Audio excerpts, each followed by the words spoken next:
Mais en revanche, voir des gens aller sur la place de la République fêter sa mort, tu trouves ça normal? Bah, moi, je m'y suis pas rendu. Voilà. C'est pas quelque chose qui m'anime particulièrement, parce que il y a toujours l'histoire de la mort d'un homme, etc., etc. En tout cas, ce qui est certain, c'est que je fêterai la mort du fascisme en tant que mouvement politique. Comme on l'a fêté à la Libération en 1945, je fêterai la mort du fascisme lorsque il n'y aura plus des programmes politiques racistes, ultra-autoritaires et tout ce qui va avec. Ça, oui. Par contre, moi, ce qui m'a le plus choqué, c'est que notamment les sphères médiatico-politiques passent plus de temps à zoomer des jeunes qui finalement quand même célèbrent le fait qu'il faut lutter malgré tout dans ces mouvements-là contre le fait que les néo-nazis soient revenus et ont réimposé leur programme, leur parti, etc.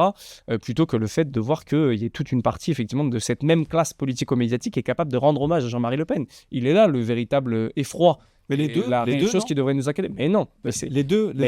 Moi, c'est ça qui m'inquiète le plus en tout cas. D'accord, mais de se dire que pareil, les jeunes vont manifester pour célébrer la mort d'un homme. Et je suis d'accord de l'autre côté, voir des personnalités politiques de premier plan, ça serait jamais arrivé il y a 3 ans. Typiquement, le voir au premier rang et même se battre pour être au premier rang d'un hommage rendu à Jean-Marie Le Pen. Est-ce que les deux, ça ne dit pas quelque chose de notre société qui dit que les extrêmes, finalement, et je vais peut-être t'énerver, que les extrêmes sont en train de gagner? Ça t'énerve si je dis qu'elle est fille, c'est l'extrême gauche? Je trouve que c'est pas vrai. Pour le coup, moi j'ai milité dans différentes sphères. Je peux vous assurer qu'à LFI, c'est pas d'extrême gauche. Il faut plutôt aller voir du côté de lutte ouvrière, du NPA, d'ailleurs, qui l'assume plus ou moins, le nouveau parti anticapitaliste de Philippe Poutou.